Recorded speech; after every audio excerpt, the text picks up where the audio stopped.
हमको जमराज के दूत लेने आए, तो लेने के आया, ये अनुभव की बात है। तो लेने के आया, साधु महात्मा लेने आए, तिलक लगाए और सब जो है। अब यहाँ पब्लिक बगिया में कमरे में सब भरा था कि महाराज जी का कब हो। तब तक ये जो धुना है अंदर भी चलो दिखाते हैं, उसमें से एक महात्मा ही तपसी बाबा बड़े जोर से प्रकट हुए, बड़े जोर से। भगवान की बड़ी कृपा है आपके ऊपर। जो भक्त होते हैं वो चरण से ध्यान करते हैं, जो मित्र होते हैं वो बाहों से ध्यान करते हैं, जो रसिक होते हैं तो वो नेत्र से ध्यान करते हैं। ध्यान भी अलग अलग है उपासना पद्धति में। लेकिन आप जैसे महापुरुष आए, आज भी मेरे को ये पहला मेरे जीवन में ये पहला चांस है मेरी कुटिया पर कि आप जैसे महापुरुष पधारे और ईश्वर संबंधी भक्ति परक चर्चाएं हुई भक्ति की, भगवान की। ये इसमें मुझको बड़ा आनंद आया। क्योंकि अब मैंने कहा ना, मैं अनुभव की बताऊं मैं अब आपको।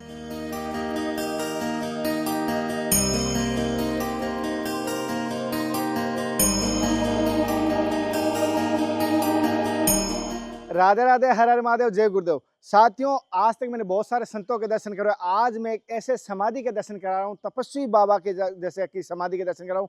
आज वो शरीर में नहीं कहूँ, तेज रूप में या ज्योति रूप में आज भी है और उनके सुनाई दे रहे हैं। और हाथ भी कहूँगा जैसे संतों के तपोस्थली के साथ साथ जो समाधि होती है वो चेतन होती है। संतों की जो समाधि होती है चेतन होती है। उस स्थान के दर्शन कराऊंगा। और साथ ही साथ एक और कह दूंगा, आज की सत्संग, अगर आपको सत्संग का अभिलाषी हो, यानी कष्ट कोई अपनी समस्या नहीं, कोई तन दुखी, कोई धन दुखी, ऐसे मेरे से मत सुनना, भले आज स्किप कर देना।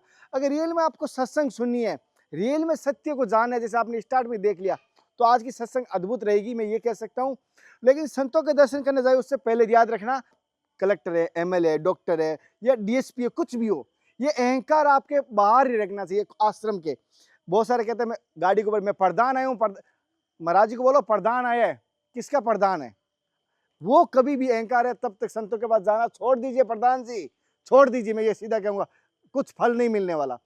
चलो आज पहले मैं समाधि के दर्शन कराता हूँ, फिर ब्रह्मदेव, फिर आपको अंदर से जैसे आप दर्शन कर पाएंगे। ये है मेन समाधि। और साथ ही यहाँ के जो संत है उनकी सत्संग लूंगा। पहले मैं आपको पूरा व्यू दिखाता हूँ, बाहर का और अंदर का। आप एक बार देखिए किस प्रकार का आपको यहाँ व्यू लग रहा है, किस प्रकार का आश्रम लग रहा है। पहले आप एक बार आश्रम को देखिए बारीकी से। गुरु जी, पहले तो मेरी तरफ से समझ भक्तों की तरफ से आपके चरणों में साक्षात दंडवत प्रणाम। गुरु जी, जैसे हम कोई भी काम करते हैं, अच्छा कोशिश करते हैं, अच्छा करें, पुण्य काम करते हैं, समझ लो कीड़ी नगर दे रहा हूँ, चींटियों को भोजन देते हैं, हम कोशिश करते हैं सुबह के समय देते हैं। लेकिन फिर भी देखता हूँ कभी कभी चींटियों के पास वो आटा डालने के बाद गाय हुई या कोई दूसरे पक्षी आते चुगते हैं, और उनके साथ चींटियों के साथ भी कुछ हो जाता है गलत। तो मन में आता है मैं तो अच्छा करने के लिए किया है, लेकिन चींटियों के साथ भी बुरा हो रहा है, मन में कभी कभी दुख आता है। तो ये कैसे पुण्य के साथ भी पाप बन रहा है? ये शास्त्रों की एक मर्यादा है कि धर्म अधर्म, सत्य असत्य, कर्म अकर्म, ये सदैव से शास्त्रार्थ का विषय बना हुआ है। कहीं अधर्म किया जाता है उसमें धर्म बन जाता है, कहीं धर्म किया जाता है तो अधर्म का रूप ले लेता है। तो ये जीव का जो प्रारब्ध है, संचित क्रियमाण, ये उसी के आधार पर बनता बिगड़ता रहता है। हाँ, और जो है रणे बने शत्रु समूहे महावरणे पर्वत मस्तके सुप्तम परमत्तम विषम परिस्थिति पुण्यान रक्षांति कृतानि च। ये पूर्व जन्म के जो है कर्म से जीव को जो भी कर्म करता है, पूर्व जन्म के जो उसका संचित प्रारब्ध है उसी के अनुसार वो बरतता है। वो तो अपने अपने जान में वो तो धर्म करता है, लेकिन प्रकृति बस वो अधर्म हो जाता है।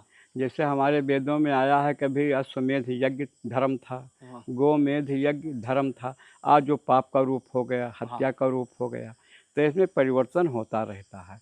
तो जीव अपने कर्मों के अनुसार जो है सत्य बोलने का या करने का प्रयास करता है, लेकिन वह सत्य कभी कभी बोल ही जाता है। ये प्रकृति का गुण है, जीव के जो प्रारब्ध है वो उसका एक गुण है। तो इससे बचे कैसे? अब इससे बचने के लिए केवल बस एक प्रभु का नाम। अच्छा, श्री राम। या उसको सत्कर्म को करना छोड़े तो नहीं? नहीं, छोड़ कैसे देंगे। अभी जैसे मैं कल भंडारा कर रहा था गुरु जी, है, तो भंडारे में बहुत सारे लाइन लगे हुए थे, हाँ उसमें अच्छे भी थे बुरे भी थे। जी जी तो कभी कभी जैसे लाइन बिगड़ जाती है तो हम्म, डांट के ऐसे हाँ हटाते हैं, तो मन में सोचता हूँ मैं भंडारा कर रहा हूँ, उनमें से एक कह रहा है तेरी नीति नहीं खिलाने की, मतलब एक, नहीं नहीं ये उनकी भावना दूषित है। हम तो परमार्थ कर रहे हैं लेकिन फिर और खिलाने का संकल्प है। अन्नदान और रस पीयूष, अन्नदान से बढ़कर संसार में कोई दान है ही नहीं। तो ये उनकी भावना, नियम जो है नियम सबके लिए है। क्या पता उसमें परमात्मा खड़े हो। नहीं, परमात्मा कभी ऐसा बोल ही नहीं सकता है कि खिलाने की नियत नहीं है। वो तो देख ही रहा है, वो तो करतुम अकर्तुम सब कुछ जान रहा है। वो तो जो मन में आप सोच रहे हैं वो भी वो जानता है, ना भी कहे जो सोच रहे हैं वो भी वो जानता है। तो उसकी तो ये वो तो जान ही रहा है। ये परीक्षा मात्र ले रहा है कि सभी की परीक्षा होती है। अभी परीक्षा में हम लोगों को संभलना है। तो प्रारब्ध बस जीव का काम क्रोध लोभ ये समय चक्र की तरह घूमा करते हैं। जब क्रोध की मात्रा आ गई तो थोड़ा सा डांट फटकार दिए, लेकिन डांटना फटकारना भी धर्म के लिए कोई पाप नहीं है। अच्छा, और डांट फटकार के धर्म कराए, मित्रम धर्मम योजयते। मित्र अगर अपना है तो ज़बरदस्ती डांट फटकार का ज़बरदस्ती उससे 10 रुपये लेके धर्म करा दीजिए। वो पुण्य आपको भी होगा उसको होगा। उसके जान में भले तत्काल न मिले, लेकिन वो तो पुण्य होगा, न्यू आपने डाल दिया। वो डांटना कोई डांटना नहीं है, वो फटकारना कोई फटकारना नहीं है। ये सेवा भाव है। तो सेवा भाव में कहीं कहीं लोग जब सेवा से विपरीत जाने लगते हैं तो बोलना ज़रूरी है। नहीं बोलेंगे तो और बिगड़ते जाएंगे। इसलिए बोलना बहुत ज़रूरी है। और सब मिला के भगवान की भक्ति सर्वश्रेष्ठ है। प्रभु का नाम जप कीजिए, धीरे धीरे धीरे धीरे सब हो जाएगा। जैसे गुरुजी ने कहा ये मेरा कोई उद्देश्य नहीं होता, अगर कोई है तो उस बात को गलत नहीं समझे, लेकिन गुरुजी ने जैसा अन्य सेवा करनी चाहिए, और जो भी इस संतों की सेवा में निमित्त मात्र बन के कोई तन से करे, चाहे धन से करे, हाँ जी जी चाहे मन से करे, तो भी हाँ वो गुरुजी एक चीज देखा हूँ मैं, जैसे कभी भी कहते हैं संतों के देखा हूँ आपका त्याग तपस्या जीवन भर देखा हूँ। मेरे जन्म से पहले आप यहाँ आए हो, मैं देखा हूँ, अभी आपने कहा ना 84 मतलब आज 40 सालों से भजन कर रहे हो, अखंड चल रहे हो, और त्याग तपस्या है। इतने भजन के बाद भी शारीरिक कष्ट आप टाल नहीं पाते। तो हम गृहस्थी हैं, हम सोचते भगवान सवा मणि कर देंगे, ये मेरा रोग दूर हो जाता है। तो क्या भजन और भक्ति में रोग कष्ट का निवारण है, या ऐसे ही कहा गया है? नहीं, रोग का निवारण तो है, लेकिन जीव को इस शरीर से तो मान लीजिए वर्तमान में हटा दिया जाएगा। यह है ताकत अच्छा महात्माओं में, है। लेकिन भोगना पड़ेगा कभी न कभी। इसका उदाहरण भक्तमाल में है। माधवदास जी महाराज जी को अतिसार हो गया था जगन्नाथपुरी में। चेला जीवन में किसी को बनाए नहीं, भगवान के भजन करते थे वो। तो सोचे हमारा लंगोटी कौन खींचेगा, तो चले गए समुद्र के किनारे। जब वहाँ गए, अब समुद्र के किनारे पड़े रहते, तो भगवान से नहीं रहा गया है। योग क्षेमम बहामी हम, भगवान ने कहा जीवन भर तो मेरा भजन किया है, अब आज इसका कष्ट है।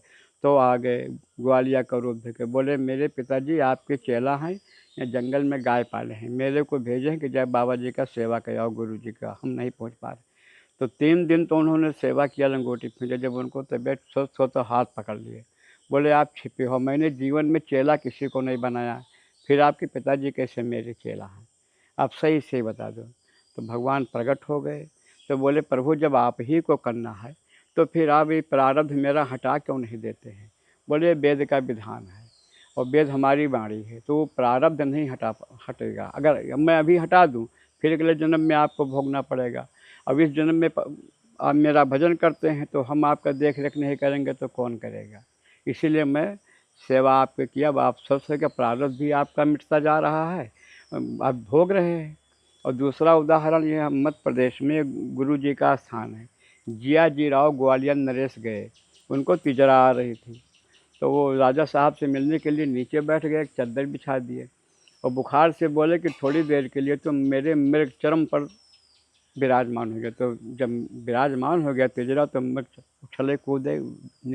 तो राजा साहब ने कहा कि ये बताइए महाराज, पहले ये घटना बताइए, क्या लीला आप कर रहे हैं। मेघचरम आपका निर्जीव है फिर भी उछल कूद रहा है आसन पर मेघचरम। उन्होंने कहा राजन जब आप आए थे तो मेरे को तिजरा आ रहा था, तो थोड़ी देर के लिए आपसे मिलने के लिए तिजरा को उतार के मैंने उस पर कर दिया, और जब आप चले जाएंगे तो उसको फिर धारण कर लूँगा। तो उन्होंने कहा कि गुरु जी जब आप में इतनी क्षमता है तो हटा क्यों नहीं देते हैं। बोले हटेगा नहीं, ये वेद का विधान है। तस्मात् शास्त्रम प्रमाणम तक कार्याकार व्यवस्थित, ये हटेगा नहीं। ये तो मेरा किसी जन्म का प्रारब्ध है। दूसरा, भीष्म पितामह 100 जन्म तक कोई पाप नहीं किए, फिर भी 57 दिन बाणों की सैया पर रहे।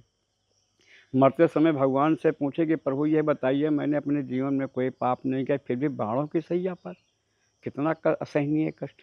उन्होंने कहा याद करो।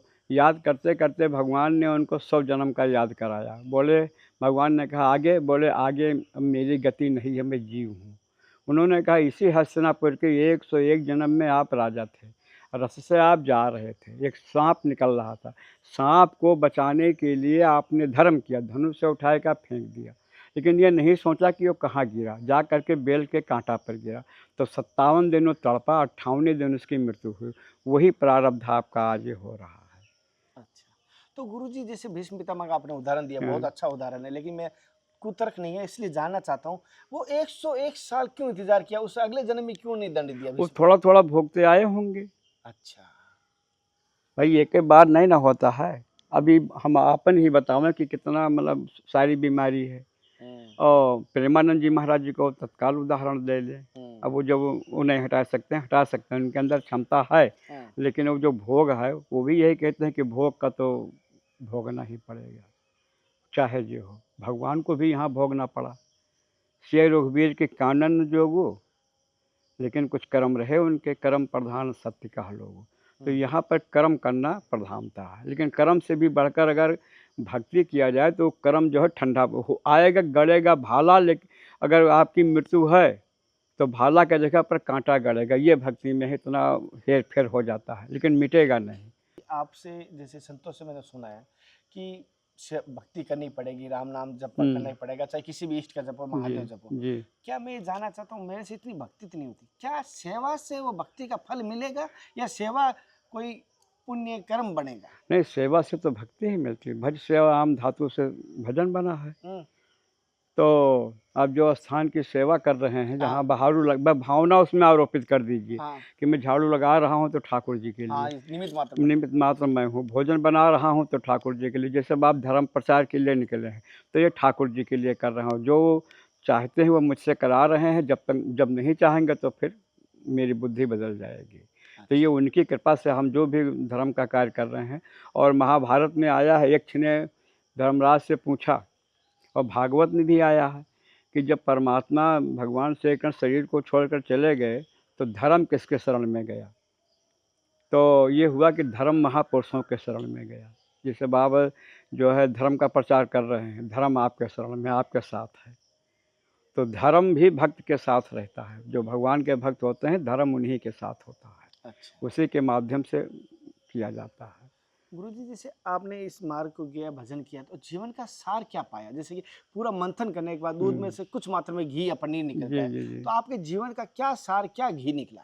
सार यही निकला कि चाहे जितना घूमा जाए, चाहे जितना भौतिक संपत्ति एकत्रित कर लिया जाए, लेकिन ये सब सार नहीं है। अच्छा। ये तो एक जीव का एक कर्म है। जैसे मैं यहाँ पर आया, मेरा एक कर्म था, पैसा लोग चढ़ाने लगे तो हमने कहा इसका उपयोग किया जाए। मंदिर पहले मैं एक विद्यालय बनवाया था, उसको सरजू मैया काट दी।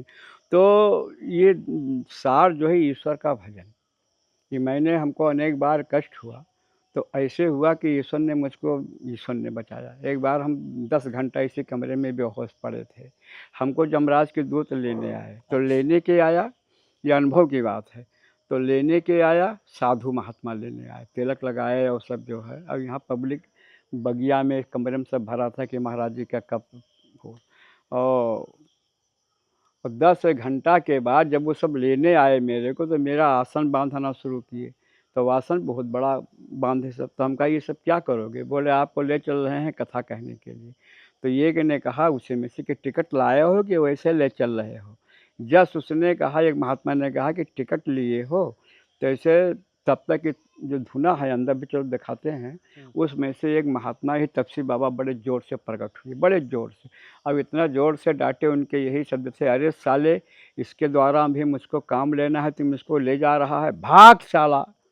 अब जस्ट ज़ोर से बोले भाग साला, हमारे नींद मतलब आँख खुल गई।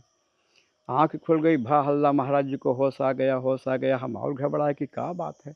जब थोड़ी देर के बाद स्वस्थ हुए तो उठ के बैठे तो देखा कमरा भरा, बाहर सब भरा। तो सब बताएं कि महाराज आपको 10 घंटा से आप बेहोश हैं। तो ये है कि भजन आपका साथ देगा, लेकिन जब अंतिम समय आएगा, मतलब जब बिल्कुल करार समझेगा और आपके द्वारा कुछ परमात्मा लेना चाहते हैं, तो उतने देर के लिए परमात्मा की कृपा आपके ऊपर हो जाएगी। गुरुजी ये मेरा अनुभव। और ये अनुभव और वो उसी के साथ साथ कि जो भगवान के भक्त होते हैं, वो यम लोग नहीं जाते, वो भी कभी भी जाएंगे तो भगवान के लोग जाएंगे, उनको लेने भी आएंगे तो भगवान के गण आएंगे। अब साधु महात्मा मेरे को लेने आए थे तो कौन था? भगवान के गणित थे। गण थे। तो ये मुझे तभी से विश्वास हो गया कि भक्ति कभी व्यर्थ नहीं जाती, चाहे जैसे भगवान का नाम लिया जाएगा। मैं यहाँ पर हूँ, आया हूँ, कोई ज़्यादा ना साधना करता हूँ, ना कोई विद्वान हूँ, ना कोई सिद्ध संत हूँ, लेकिन भगवान का नाम का जपन, उन्हीं का सहारा। जो भी कुछ है, जैसा आप चाहो वैसा करो, सब कुछ भगवान पर छोड़ दो। जब तक उनको सेवा लेनी होगी लेंगे, नहीं लेनी होगी नहीं लेंगे, बस उन्हीं का हो करके रहें। अच्छा हाँ, प्रभु का गुरु नाम जपना जरूरी है। नाम जपना नाम चाहिए। जपना जरूरी। गुरु जैसे अभी ये कहना नहीं चाहिए, इतना ही भजन करते मैं देखा हूँ कई संतों को, पूरा जीवन भजन में लगता है। हाँ। जब जब समाधि या अंत समय आता है शरीर का, हम्म, उस समय शरीर का हाथ पैर काम नहीं नहीं करेंगे, करता है। मुंह जुबान बोलेगी नहीं, जी आंखों से दिखना बंद हो जाता है। जी और फिर कहते हैं अंत समय में जो भजेगा उसको ही वो मिलती है। अच्छा गुरु मेरा अनुभव बता रहा हूँ, जी मेरा समझ लो कल अनुभव अंत समय आएगा, उस समय शरीर तो काम करना बंद ही कर देगा, जी पूरे अंग। जी तो एक स्मरण शक्ति है, जो छवि, जो विकराट रूप भगवान का दर्शन, हाँ चरणों का दर्शन, जी, वो करूं, क्या वो मेरा अंत समय वो नाम माना जाएगा? माना जाएगा, वो स्मृति बनी रहेगी। एक बाकी बोल नहीं पाएंगे, क्योंकि जो जब प्राण निकलता है तो जल 5 तत्व एक से एक में मिलते जाते हैं, तक महातत्व, फिर अहंकार तत्व में, फिर प्रकृति में। जब ये प्राण प्रकृति में विलीन हो जाता है, तब बोलना बंद कर देता है। हाँ, ये शरीर की सारी क्रियाएं स्थगित हो जाती हैं, उसको स्मरण सब रहता है। इस चित्त रहता है, उसको चित्त रहता हाँ, लेकिन वो बोल नहीं सकता, क्योंकि अब वो बोलने वाली शक्ति चली गई। चली गई। और इसके बाद अगर जोगी है तो ब्रह्मांड फट जाएगा, नहीं तो फिर मुंह या कान या नाक 9 दरबार में किसी में से निकल जाएगा, जैसा उसका कर्म होगा। लेकिन ये भक्ति साथ देती है, उस समय भी ईश्वर का भजन चिंतन आपको। और जो ये बड़े बड़े महात्मा हैं, अंतिम समय में इसलिए भोगते हैं कि दोबारा आना ना पड़े। धर्म सम्राट कृपात्रि जी कहे थे 6 महीना पहले कि जब हमको मरने का समय आ जाएगा तो 6 महीना पहले हम पागल हो जाएंगे, वो कहे थे। और जब 6 महीना पहले पागल रहेंगे तो उसमें जो है, आप लोग हमारे बड़े बड़े शिष्य हैं देश विदेश के, तो हमको ले जाना चाहेंगे, तो काशी मत छोड़ाना। लोगों ने कहा क्यों? उन्होंने कहा काश्याम मरणांत मुक्ति, काशी में जीव प्राण तजता है तो उसकी मुक्ति हो जाती है। तो 6 महीना पहले मैं पागल हो जाऊंगा, कहीं बाहर काशी हमको मत छोड़ना तुम लोग, उस समय हम बेसहारा हो जाएंगे, जैसा आपने भी कहा, तो बेसहारा हो जाएंगे।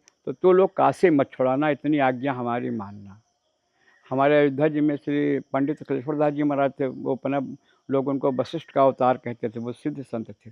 वो उन्हों मरने के 1 महीना पहले से यही बरकत है, वह राम जी हैं, वो साकेत है, वह राम जी हैं, वह सीता जी हैं, यही दिव्य साकेत का वर्णन करते थे। लोगों ने कहा ऐसी ऐसी बात बताते हैं कि, और कुछ नहीं, आप जाएंगे तो बस यही शुरू कर देंगे। और अंत में उनका भी शरीर पूरा हुआ। तो स्मरण शक्ति तो रहती है, लेकिन बोलने की क्षमता समाप्त, पहचानने की शक्ति भी रहती है, बोल नहीं पाएंगे आप। तो सबसे अच्छा उपाय है भजन करने का, स्मरण करना, छवि याद करना, जी, चित्र याद चित्त करना, याद करना, ध्यान जिसको ध्यान कहते याद, हैं, जो ध्यान। एक चेहरे ने चरणों से शुरुआत करके हाँ, याद करें। नहीं, इसमें भी अंतर है।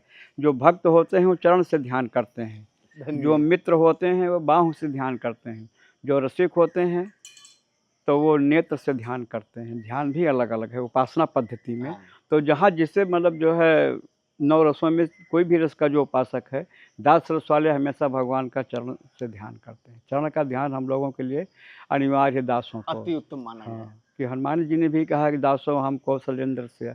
दशरथ जी ने भी कहा है कि यश कई गृह विश्राम गृह, राम चरण चितला। दास रस के उपासक थे, भले उनका पुत्र थे, तब वात्सल्य भाव था, लेकिन उपासना उनकी जो है दास रस की थी, दशरथ जी महाराज जी की। अब ब्रह्म को प्राप्त किए पुत्र रूप में तो वात्सल्य था, लेकिन जो पूजा पद्धति उनकी थी दास रस की थी।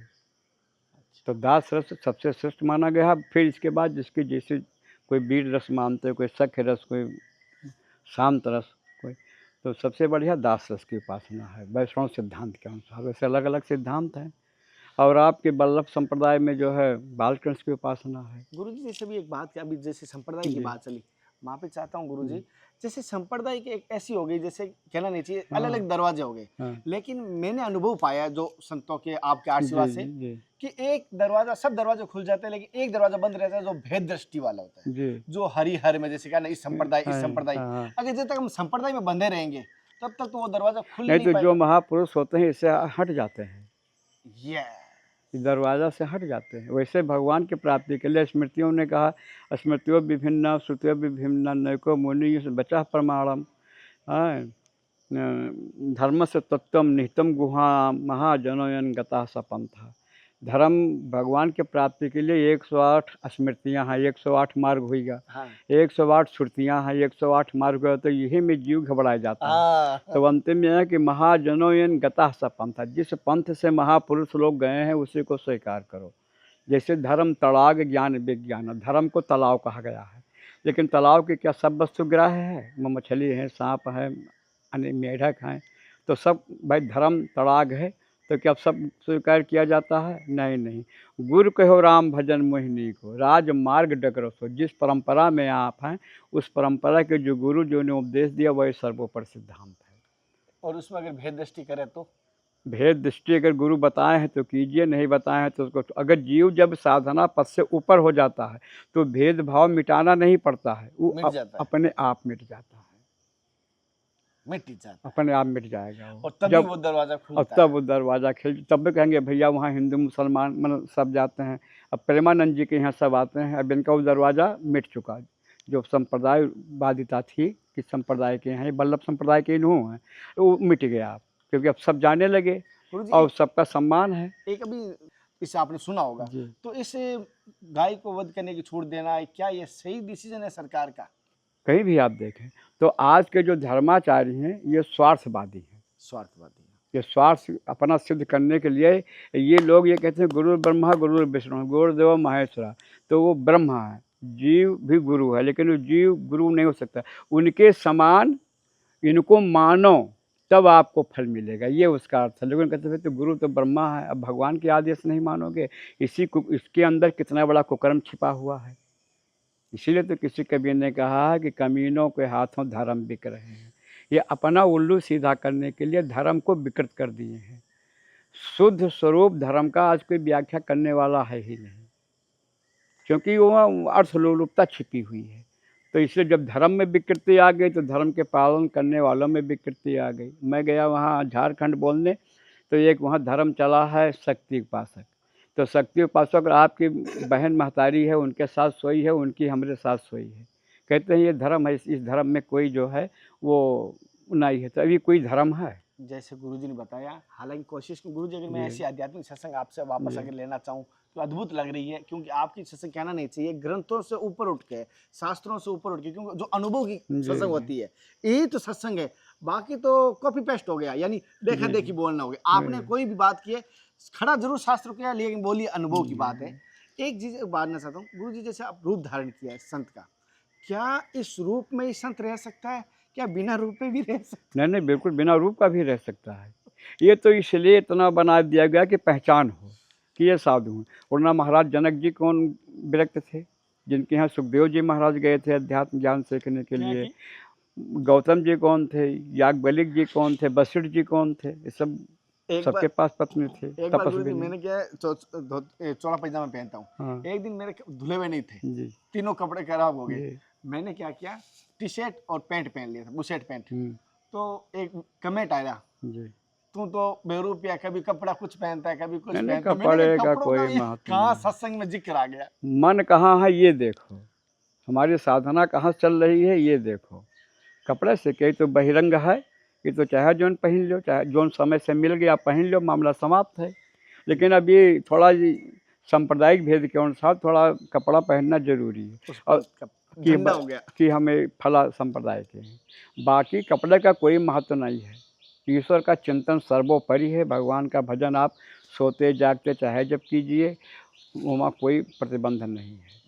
हाँ, कपड़े का कोई महत्व नहीं है। जो भी समय से मिल गया, फटा पुराना नया जो भी, उसको सेवन कर लीजिए, ये धर्म कहता है। तो आज के साथियों दर्शन कैसे लगे मुझे जरूर बताना। मैंने आपको कोशिश की है यहाँ के दर्शन के, तपस्वी बाबा के दर्शन कराया, इस स्थान के दर्शन कराया, तो इस धुने के भी साथ में दर्शन करवा रहा हूँ। तो किस प्रकार लगा मुझे जरूर बताना। इस जंगल में स्थान है। एक बार और गुरु जी का एड्रेस दे सकता हूँ इस आश्रम का आपका? है? एड्रेस बता सकता हूँ पब्लिक को? हाँ हाँ बिल्कुल। क्या गाँव? गाँव ललुही, तपसे बाबा कुटी, तपसी बाबा कुटी, और जिला जिला बहराइच। बहराइच। संतों का दिया हुआ शुभ नाम आपका? जो है गिरिराज दास मानस महारथी। अच्छा, और उन परम पूज्य सदैव गुरु जी का शुभ नाम आपके गुरु जी। श्री श्री 1008 श्री स्वामी परमहंस रामचरण दास जी महाराज, अब वो नहीं है इस समय, अच्छा, स्वर्गवासी हो उनकी गए। कृपा पात्र आप। जी। साथियों कोशिश करूँ गुरु जी, कोशिश नहीं 100% मैं कहूँगा पार्ट 2 लाने की कोशिश करूँगा गुरु जी से। अद्भुत सत्संग रहेगी ये विश्वास दिलाता हूँ। आज की सत्संग कैसी लगी मुझे जरूर बताना। आज का सत्संग बहुत अच्छा लगा और भगवान की बड़ी कृपा है कि आप ऐसे वृंदावन धाम वासी आए यहाँ इस कुटिया पर धर्म का प्रचार करने के लिए, इसलिए आपको कोट कोट धन्यवाद। और भगवान वृंदावन आनंद कंद से यही निवेदन है, उनके चरणों में यही भावना है कि आपको ऐसी सद्बुद्धि दें कि भगवान के भक्ति का, धर्म का, जो धर्म महापुरुषों के शरण में है उसका प्रचार प्रसार करते रहें। ये मुझे विश्वास है कि भगवान आपकी इस नियम को निर्वाह करेंगे, ये मुझे विश्वास है। गुरु जी भगवान से और आपसे एक ही कहता हूँ, कभी जीवन में अहंकार नहीं है। मेरा पतन का कारण ही मेरा अहंकार है। मेरे गुरु जी का तेरे जिस दिन पतन होना है ना उससे पहले तेरे को अहंकार आ जाएगा और मुझे अहंकार ना आए। पतन और सत्यानाश होना किसी का तो अहंकार ला दो उसकी। हाँ, अहंकार आएगा कि मैंने किया बस नहीं, सब समाज सत्यानाश हो जाएगा जीवन का। पूरी भजन और साधना तपस्या धन सब तो मेरे को मैं कहता हूँ निमित्त मात्र हूँ। मेरे गुरु और मेरे हरि की कृपा से मैं कर रहा हूँ, अन्यथा मेरी क्या है, भगवान ने मुझे और आपसे निवेदन कि जब भी आप आवा, आप जैसे महापुरुष आवें तो हमको भी बड़ा आनंद आता है। लोग आते हैं तो संसार की बातें रखते हैं, उससे मैं व्यथित हो जाता हूँ। अरे जीवन बहुत थोड़ा है, अभी 1 महीने के अंदर 8 आदमी इस गांव में मरे हैं। आजो एक के 10वां है कि एक तरह ही है, चल ही रहा है प्रक्रिया। 1 महीना में 8 आदमी मरे, सोचिए कि क्या हो। लेकिन तो लोग आते हैं संसार की चर्चा करते। मेरे जीवन में पहली बार आप जो भगवान के आप स्वरूप हैं, कृपा करके पधारे हैं कि जो सत्संग की चर्चा की है। नहीं तो जे आते हैं सांसारिक चर्चा करते हैं, मैं डांट के भगा देता हूँ। लोग कहते हैं महाराज जी बड़े क्रोधी हैं, अहंकारी हैं, किसी से बातें नहीं कर, क्या बात करूँ। लेकिन आप जैसे महापुरुष आए, आज भी मेरे को ये पहला, मेरे जीवन में ये पहला चांस है मेरी कुटिया पर कि आप जैसे महापुरुष पधारे और ईश्वर संबंधी भक्ति परक चर्चाएं हुई भक्ति की, भगवान की, ये इसमें मुझको बड़ा आनंद आया। क्योंकि अब मैंने कहा ना, मैं अनुभव की बताऊं मैं अब आपको। मैं एक दिन ऐसा संयम पे हो गया, मैं बोल नहीं पाया भगवान का नाम, महादेव का नाम नहीं बोल पाया और आंखों से मैं ये खोल नहीं पा रहा हूँ और हाथ हिला नहीं, जोड़ नहीं पा रहा हूँ। तब मुझे पता चल गया मेरा अंत समय आ गया। अब मैं क्या वो अंत समय नहीं आया था। वो जब आप ध्यान करते हैं तो जब भगवान आ जाते हैं तो शरीर निष्क्रिय हो जाता है। और अगर कोई परिचित आदमी भी आएगा तो बोलेगा तो आप बोल नहीं सकते हैं। 10, 5, 20 मिनट के बाद जब स्वस्थ होंगे तब आप बोल पाएंगे। वो के समय हुआ ये ऐसा होता है, लेकिन सब बात कहने की नहीं होती, ये साधना है कि भगवान की बड़ी कृपा है तब ये भावना आती है। ऐसे खड़े रहेंगे, बैठे रहेंगे, आप लोग आएंगे, आप बोल नहीं पाएंगे क्योंकि आप तो कहीं हैं। वो आप उनकी कृपा है। जब वो चले जाएंगे, मन धीरे धीरे इंद्रियां काम कर, तब आप बोलेंगे। ये तो अखंडानंद जी भी महाराज को 1-2 बार ऐसे हुआ, बताया, बोले कहने का विषय नहीं है। तो कभी भी जब अनुभव करेंगे अगर तो वो उनकी कृपा हो जाती है। ये इतना ध्यान रखा जाए कि ये सब भगवान की बड़ी कृपा है आपके ऊपर, तभी तो श्री धाम वृंदावन से पधारे और धर्म के प्रचार के लिए। साथियों कोशिश कर रहा हूँ धर्म की यात्रा में संतों के दर्शन करा रहा हूँ। मैं ये कोशिश कर रहा हूँ माताओं बहनें, अगली बार आपकी जरूर सत्संग लूंगा कि आध्यात्मिक हस्त में किस प्रकार आप भगवती प्राप्ति कर सकते हैं। आज मेरे जिज्ञासा रही, अगली बार मैं बहनों की जिज्ञासा जरूर करूंगा बहुत सारी, क्योंकि अभी मैं थोड़ा सा समय मैं अपना अनुकूल भी नहीं रह पाया क्योंकि बहुत भावुक हो रहा हूँ। तो तब तक हर हर महादेव, जय श्री कृष्ण।